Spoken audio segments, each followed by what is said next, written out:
Hey, here's a story from when I was a very young cook that changed my whole entire career. It's called Be the Leader to Someone Else that you needed at a time in your life. Fresh out of culinary school, I helped open a Michelin star restaurant in San Francisco. It was an amazing experience. The collective knowledge and skill in that kitchen is something that any human could not achieve in 10 lifetimes. It also came along with a lot of the Michelin star stuff that you may or may not have heard of. We all worked over 100 hours a week, but we could only clock in for like 50, and I knew what I was doing. We all make decisions. This is not complaining. It's expected that the restaurant is the most important thing in your life. At the same time, my best friend from culinary school was working as a sous chef at a university in the city. One day he called me up and he said, "Hey, we have an opening. If you want, I can get you in for an interview." So I said, "Yeah, let's do it."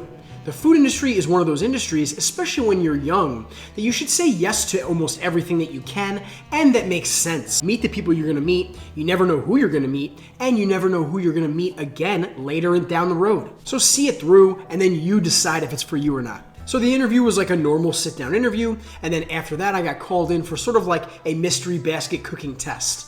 Long story short, I got offered the job and I took the job. Universities are usually run by food service companies, and it came with all of the paid vacations and the health insurance and all of those things that cooks don't see. So the next day I went into work, I sat down with the chef and with the chef de cuisine, and I gave my notice. And pretty immediately it was almost treated as if it was a joke.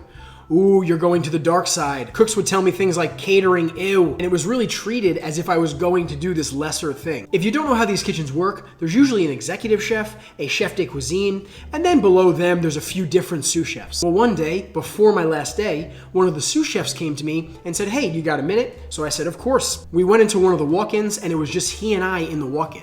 And he said, "Hey, congratulations on your new gig." So I said, "Oh, thanks." And then he said, "And don't let any of these punks in here tell you that one job is less than another job. You can hang with any one of these cooks in this kitchen." And he said, "We all make the best decisions we can in those moments. We make decisions based off our lifestyle, off our family, and off of the things that we want that are none of anybody else's business." And he said, "I'm proud of you. I know you're gonna go to this new venture, you're gonna show up every day, you're gonna be present, you're gonna work hard, and you're gonna be successful."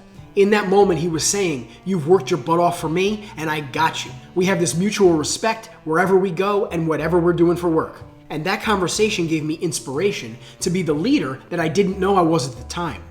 And we don't have to be managers to be leaders. We do this with our kids, we do this with our friends and our family. It's about saying what you think needs to be said in the moment it needs to be said. I got your back. And follow me if you ever worked at a place where you had a conversation like that.